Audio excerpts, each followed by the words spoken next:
Después del Éxodo, Dios establece un pacto con Israel. Sin embargo, esa generación, por su desobediencia y su rebeldía, pues sabemos que muere en el desierto sin entrar a la tierra prometida. Moisés en Deuteronomio vuelve a dar la ley a la nueva generación de israelitas. Por eso se le llama Deuteronomio. Deuteronomio significa segunda ley. En los primeros 11 capítulos, Moisés les cuenta cómo sus padres se rebelaron una y otra y otra y otra vez, y cómo pues Dios les estaba dando gracia una y otra y otra y otra vez, y cómo pues ellos tienen que ser mejor que sus padres. Aquí hay algo que tal vez podemos aprender nosotros que somos hijos. Muchas veces nos quejamos de los errores de nuestros padres, de los errores que nuestros padres han cometido, que a veces nos llevan a nosotros incluso de corbata en esos errores. Pero, pues al final de cuentas, ¿saben una cosa? Mientras vamos creciendo, muchos de nosotros vamos cometiendo exactamente los mismos errores que nuestros papás. Muchas veces nos convertimos en nuestros papás. Hay que ser mejores que ellos. Si algo le podemos sacar ya a esta historia es eso. No se quejen de cómo fueron o cómo son sus papás. Lo que está hecho, hecho está. Pero tú cambia. Tú mejora en lo que viste que ellos fallaron. No repitas exactamente lo mismo. Y peor que a veces repetimos la situación pensando, pero es que a mí no me va a pasar. Sí le pasó a mi papá, sí le pasó a mi mamá, pero conmigo es diferente. Y resulta que pues es la misma cosa, ¿no? Regresando aquí a Deuteronomio, en los capítulos 12 al 26, Moisés les da una colección de leyes. En los capítulos 12 al 16, las leyes tienen que ver con cómo adorar a Dios.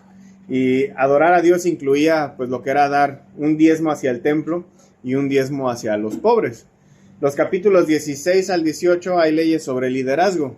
El pueblo iba a tener lo que eran ancianos, sacerdotes y reyes, que pues los iban a estar guiando. Sin embargo, pues una gran diferencia entre Israel y el resto de las naciones es que mientras que en otras naciones los reyes eran dioses, aquí los reyes tenían que estar sometidos bajo la ley y bajo los profetas. Cosa que, bueno, de hecho, si leemos la historia de Israel, tampoco es como que lo hicieron mucho los reyes que digamos. En los capítulos 19 al 26 hay algunas leyes civiles y leyes de justicia social, cosas que tienen que ver con el matrimonio, con familia, con negocios, protección de viudas, huérfanos e inmigrantes. Y todas estas reglas, pues a veces se nos pueden hacer exageradas, muchas prohibiciones, hay muchas expectativas, pero recordemos que Israel no era una nación, eran esclavos cuando salieron de Egipto. Necesitan reglas para mantener el orden. Y no solo eso, necesitan reglas que los guíen a ser una nación diferente a las naciones que los estaban rodeando. Aquí hay una visión de por qué se espera más de nosotros como cristianos. Si estamos poniendo atención, pues lo vamos a ver, ¿no? Y finalmente los capítulos 27 al 34, Moisés da su discurso final antes de morir. Y en este discurso él vuelve a recalcar que no sean como sus padres, o si no van a acabar siendo llevados a un exilio. Que les enseña que tienen que escoger entre dos cosas, tienen que escoger entre la vida y la muerte. Y pues Moisés les anima con, pues escojan la vida, no en escoger la muerte como sus papás. Pero Moisés sabe que pues a final de cuentas esta generación y las que siguen pues van a ser desobedientes también. Así que les da un poco de aliento. Les dice que incluso cuando estén en exilio va a venir Dios a ayudarlos. El problema de Israel era que tenían el corazón duro.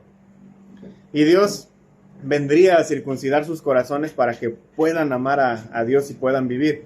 Los capítulos 31 al 34 Moisés da unos poemas de advertencia y poemas de bendición y luego pues va y se muere. Y ahí acaba el libro. Ese es el contexto de Deuteronomio en menos de 5 minutos, creo. Pero es necesario que entendamos qué está pasando ahí para que entendamos lo que leímos sobre los profetas. Los versículos que leímos están en la sección de la colección de leyes sobre los líderes de Israel. Ahora, es fácil entender por qué tener ancianos como líderes. Un anciano pues es alguien que ya vivió sus años, tiene experiencia, ha cometido sus errores, ha tenido sus aciertos también. Entonces su consejo puede ayudar mucho, aunque a veces a los jóvenes no nos gusta escuchar a los más viejitos. También es fácil entender por qué tener sacerdotes. Alguien necesitaba encargarse de pues, todo lo relacionado al tabernáculo. Y más adelante pues el templo. Y estos son los que también pues estudiaban las escrituras y enseñaban al pueblo la voluntad de Dios conforme les fue transmitida a través de hombres como Moisés. Un rey pues cuesta un poquito más de trabajo entender para qué tenerlo, porque pues debemos recordar que a final de cuentas Dios tenía que ser su rey y ellos pues sabemos que lo cambian luego por otro, ¿no? Dios sabía que él les iba a pedir, ellos le iban a pedir a él un rey en algún punto. Entonces, en Deuteronomio da instrucciones sobre ellos para controlar un poco los problemas que tener un rey pues va a desencadenar. Una de las reglas, por ejemplo, era que no podía ser un rey extranjero, tenía que ser uno de entre ellos, un israelita. Y eso obviamente sirve por dos propósitos. Uno, pues recordarle al rey que es uno igual que los demás en la nación, no era más que ellos. Pues uno de sus hermanos, y porque pues obviamente esto es una tentación fuerte, ¿no? El querer sentirte más que los demás por la posición en la que estás. Y la segunda, pues para evitar que fueran esclavos otra vez de alguien que ni siquiera era, pues, en este caso, israelita, ¿no? Otra regla que debían recordar los reyes era que ellos estaban por debajo de la ley de Dios y estaban por debajo del profeta que tuvieran. Entendiendo eso, ahora sí podemos pues entender tal vez un poquito más la idea de por qué tener un profeta. Aparte de, pues para controlar un poquito al rey, vamos a ver que la función del profeta tiene pues otras cosas también, ¿no? Entonces vamos paso a paso ahí con los versículos. Para empezar, Moisés dice que también el profeta tiene que ser uno de entre ellos, ¿no? Entonces aquí es necesario especificar porque ahí dice, levantaré a uno de tus hermanos. Pero el término hermano pues es un término general, no está dirigido necesariamente al género masculino. De hecho, el primer profeta después de Moisés, o más bien profetisa, fue Débora. Entonces, también iba a haber mujeres profetizas. El punto es igual al del rey. El profeta debe recordar que aunque él tiene una comisión especial, sigue siendo uno de ellos. Tiene que evitar la tentación de caer en esos aires de superioridad. Y aquí es donde pues tal vez podamos hacer una crítica, ¿no? A los líderes en general que pues llegamos a tener en las iglesias. Porque esa es la tentación que tenemos, de olvidarnos que somos uno más del grupo. Pero también es la tentación del grupo. Porque muchas veces como grupo tenemos esa tendencia a exaltar a los líderes o separarlos del grupo. Entonces este es un recordatorio para todos. El líder es parte del grupo entero. No es perfecto, es igual a los demás. Solo tiene un trabajo en el que va a tener que decirle a los demás qué deben hacer. Y ni es bonito escuchar que alguien te diga qué tienes que hacer, pero tampoco es bonito decirle a otros qué tienen que hacer ellos, porque se pierden amistades así, ¿no? Por algo, pues varios no querían ser profetas cuando recibían esa comisión. Si leemos muchos de los profetas, a veces empiezan con la de, oye, pero pues yo no quiero, porque pues obviamente eso iba a ser conflicto. Y Moisés nos dice aquí en los versículos que leímos, a él oirán. A quien sea que Dios levante como profeta, óiganlo a él. Como decía, ese es el trabajo del profeta, decir lo que tienen que hacer. Y eso no lo sube en la escala de popularidad al profeta. Pero aquí hay algo importante, ¿no? Porque las naciones de alrededor de ellos usaban adivinos, hechiceros, brujos, astrólogos para determinar sus acciones. Por otro lado, Dios hablaría directamente a los israelitas a través de un profeta. No tienen que estar adivinando cosas. Dios les iba a decir claramente qué es lo que tenían que hacer.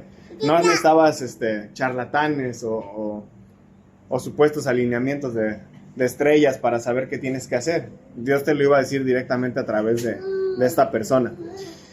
También debemos entender que el rol del profeta no era el de necesariamente predecir el futuro, porque muchas veces así es como nos imaginamos a los profetas, como alguien que te va a decir qué va a pasar 3000 años después.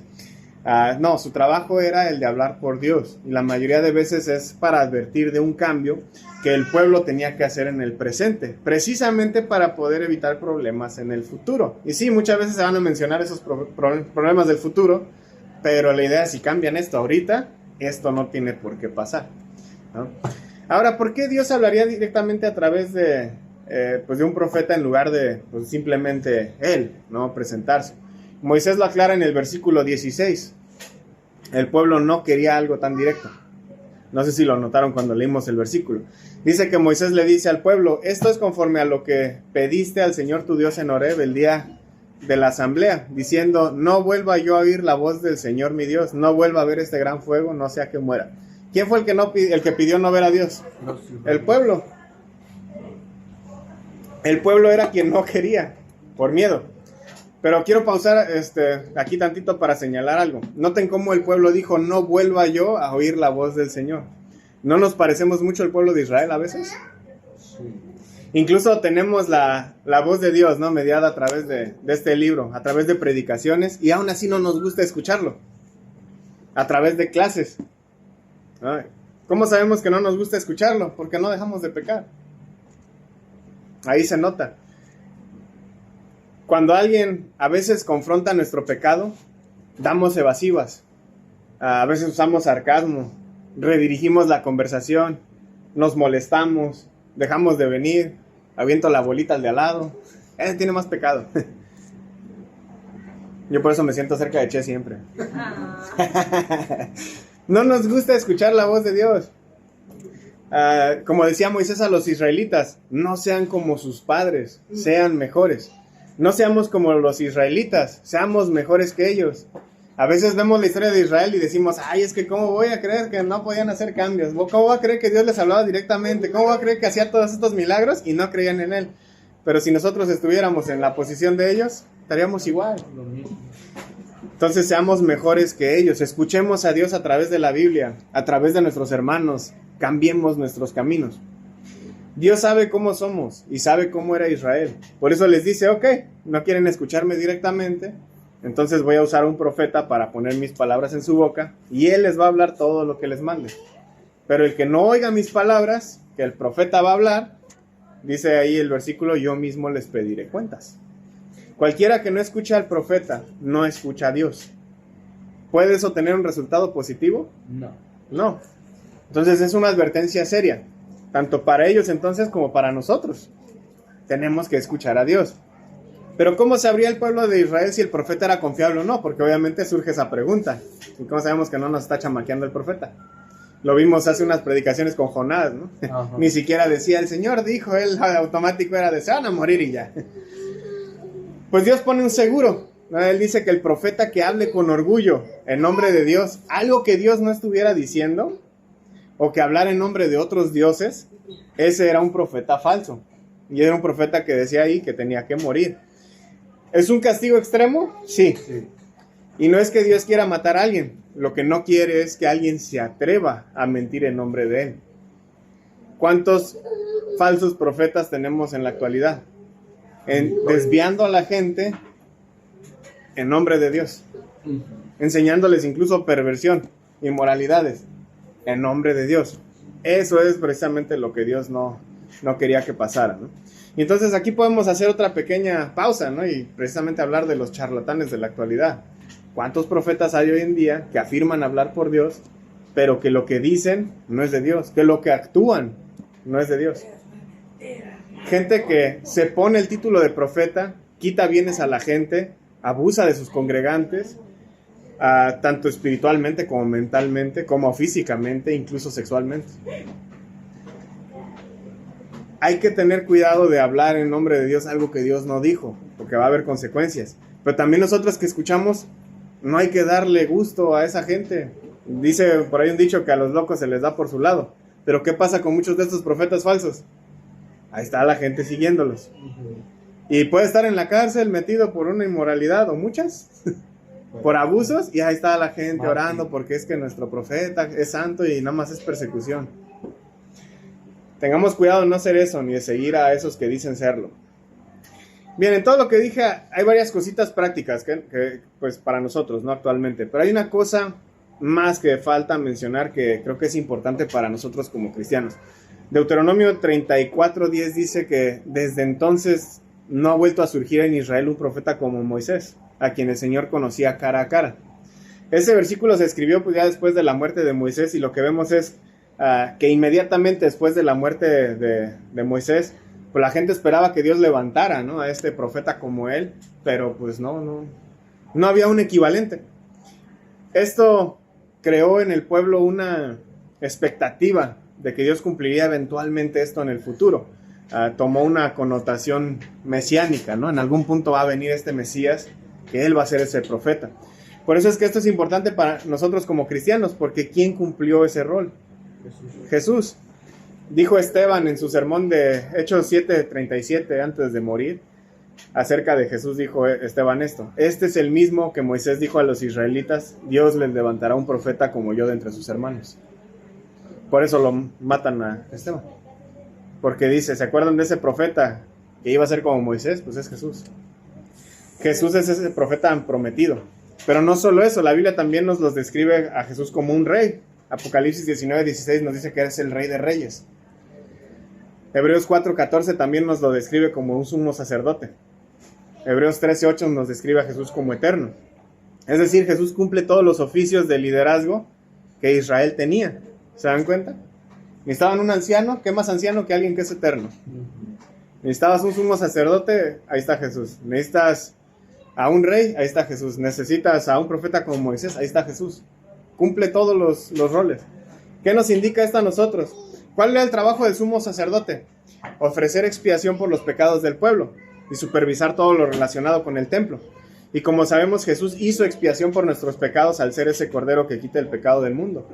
Y también el templo, que es su iglesia, que es su cuerpo, Él lo supervisa.